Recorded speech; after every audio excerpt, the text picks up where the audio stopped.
اعوذ باللہ من الشیطان الرجیم بسم اللہ الرحمن الرحیم اللہ اکبر سبحان اللہ الحمدللہ استغفر اللہ الصلاۃ والسلام علیک یا رسول اللہ صلی اللہ علیہ وآلہ وسلم۔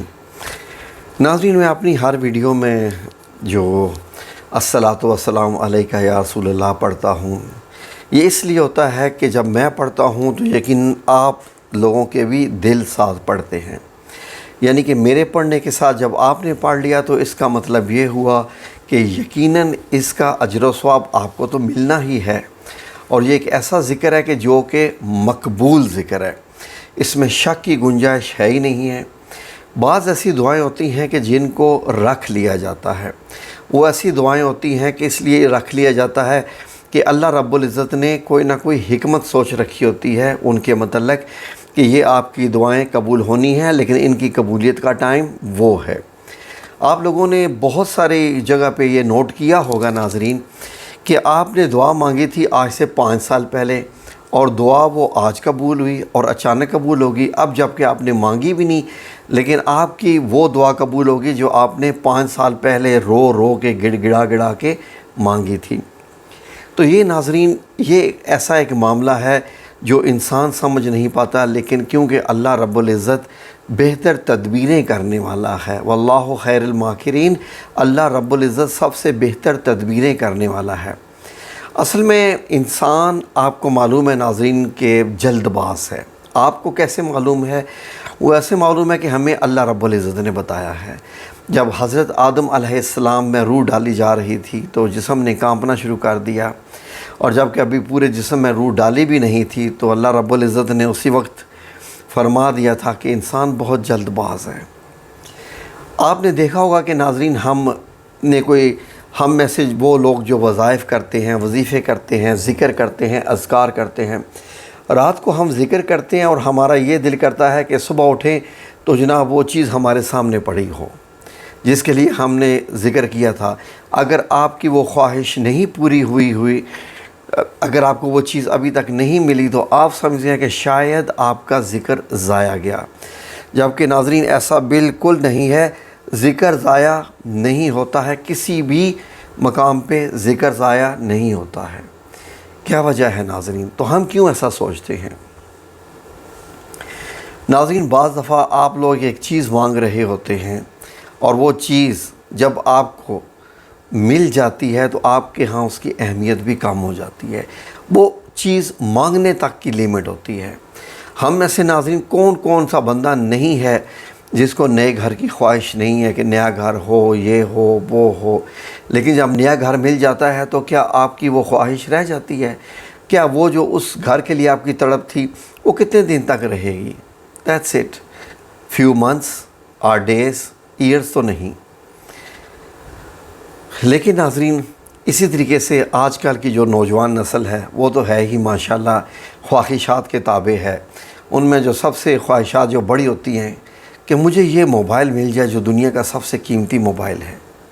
ناظرین، وہ مل بھی جائے تو کیا ہو جاتا ہے؟ کیا حاصل ہو جاتا ہے؟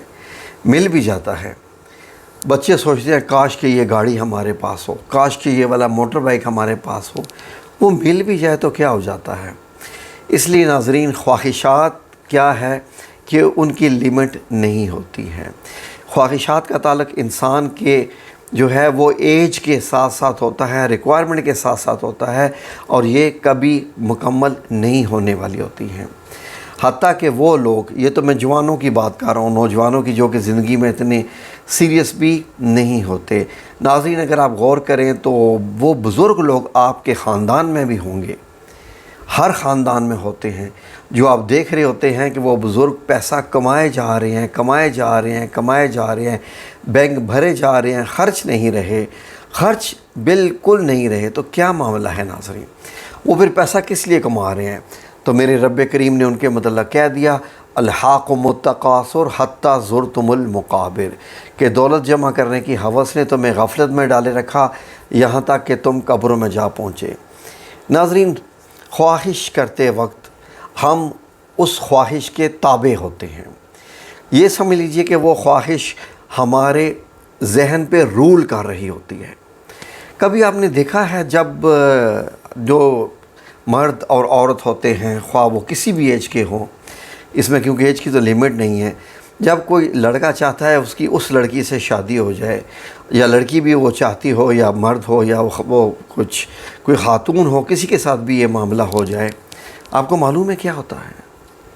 وہ یہ سمجھتے ہیں کہ شاید اس ہستی یا اس بندے کے بغیر میری زندگی ٹوٹلی نامکمل ہے۔ یہ بندہ اگر میری زندگی میں نہیں آئے گا تو میری زندگی ٹوٹل برباد ہو جائے گی، مجھے کچھ بھی حاصل نہیں ہوگا، میری زندگی میں کوئی خوشی نہیں آئے گی۔ اور پھر دن رات بیٹھ کے سوچتے رہنا، پلاننگ کرتے رہنا، یہ جی کس طریقے سے امی کو مناؤں، ابو کو مناؤں، پتہ نہیں جو نہیں مان رہے ان کو مناؤں، جو نہیں مان رہے ان کو میں دنیا سے ہی اٹھا دوں، وہ تو دنیا سے ہی نکل جائیں، ان کو تو قبر میں پہنچا دوں جو نہیں مان رہے یا جو میرا ساتھ نہیں دے رہے۔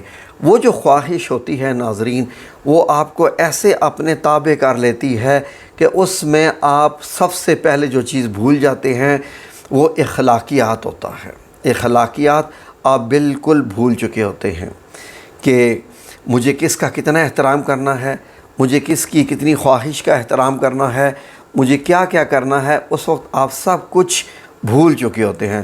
اس وقت آپ کو صرف یہ یاد ہوتا ہے کہ مجھے یہ چیز چاہیے۔ ایسا ہی ہے کہ نہیں؟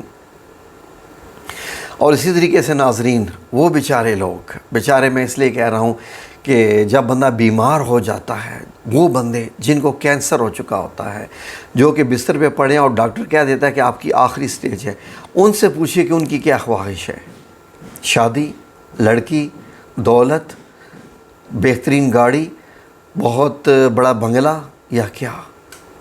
ناظرین، ان لوگوں کی یہ خواہش ہوتی ہے کہ کاش کہ ان کی چند سانسیں، گھڑیاں ان کی زندگی کی بڑھ جائیں تو وہ بھی اس دنیا کے میلے میں رہ سکیں، اور وہ جو کہ پہلے کوتاہی کرتے رہے ہیں اللہ رب العزت کے ذکر کرنے میں، عبادت کرنے میں، اب وہ ٹھیک طریقے سے عبادت کر سکیں۔ اس لیے ناظرین، خواہشات کسی کی بھی جو ہے وہ حرف آخر نہیں ہوتی۔ یہ مت سمجھیے کہ آج میری یہ خواہش ہے تو یہی ہوگی۔ اس لیے ناظرین، میرے اللہ رب العزت نے قرآن پاک میں فرما دیا، بعض وہ لوگ ہوتے ہیں جو دنیا مانگتے ہیں، وہ کہتے ہیں کہ اے اللہ جو کچھ دنیا میں ہے ہمیں وہی عطا فرما دے، بس یہی عطا فرما دے۔ وہ سمجھتے ہیں کہ آخرت وغیرہ کو وہ فینٹسی سمجھتے ہیں، تو وہ کہتے ہیں جو کچھ ہے اسی دنیا میں ہمیں مل جائے۔ لیکن کیونکہ یہ ان سے پوچھیں جو قبروں میں جا بیٹھے ہیں کہ آخرت کا کتنا کام ہے، کیونکہ مرنے کے بعد انسان یہی کہے گا میں دنیا میں 1 دن رہا یا 1.5 دن رہا یا چند لمحے ہی زندگی میں رہا۔ تو میرے رب کریم نے فرمایا کہ نہیں، مجھے وہ لوگ اچھے لگتے ہیں جو کہتے ہیں ربنا آتنا فی الدنیا حسنہ وفی الآخرۃ حسنہ وقنا عذاب النار، کیونکہ وہ لوگ جو ہے وہ حسنات یعنی ثواب یعنی بلیسنگ مانگتے ہیں دنیا میں بھی، وفی الآخرہ اور آخرت کے لیے بھی، وقنا عذاب النار اور وہ آگ سے بھی نجات چاہتے ہیں، وہ دوزخ سے بھی نجات چاہتے ہیں۔ یہ ہے وہ مکمل دعا، کیونکہ اللہ رب العزت کہاں کہتا ہے کہ دنیا مت مانگو، مجھ سے اولاد نہ مانگو، رزق نہ مانگو، مجھ سے ہدایت نہ مانگو، مجھ سے یہ نہ مانگو، وہ نہ مانگو۔ اللہ تو چاہتا ہے، اللہ رب العزت تو چاہتا ہے کہ مجھ سے ہی مانگو، میں ہوں تمہارا رب۔ جب رب یہ کہہ رہا ہے میں رب ہوں مجھ سے مانگو، تو پھر ٹھیک طریقے سے مانگو، لیکن صرف دنیا نہیں مانگو، ہمیشہ آخرت بھی مانگو۔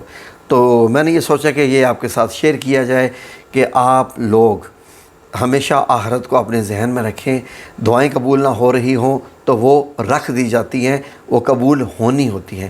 میری اپنی یقین کریں کہ دعائیں ایسی مطلب ہے کہ قبول ہوئیں کہ جب میں سوچ بھی نہیں سکتا تو مجھے یاد آیا ہاں اب ایک دعا میں نے 1995 میں مانگی، 1995 میں مانگی، وہ دعا یقین کریں کہ میری قبول ہوئی 2014 میں۔ کہاں؟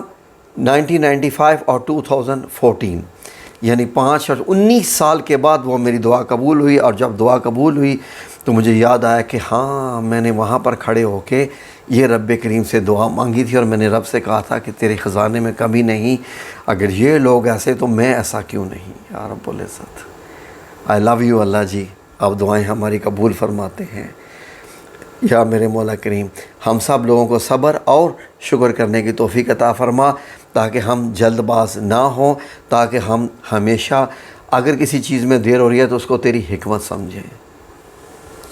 اس لیے دعا مانگیں، ضرور مانگیں، ربنا آتنا فی الدنیا حسنہ وفی الآخرۃ حسنہ وقنا عذاب النار۔ تو اس کے علاوہ کچھ اور بھی ساتھ لوگ لگا لیتے ہیں۔ تو اللہ رب العزت آپ سب لوگوں اپنی زبان میں رکھے، درود شریف کا ورد کرتے رہیے۔ یہ دعا کثرت سے مانگا کیجئے، یہ دعا کثرت سے مانگا کیجئے۔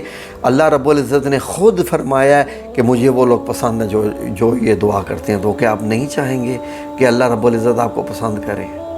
آمین یا رب العالمین برحمتک یا ارحم الراحمین۔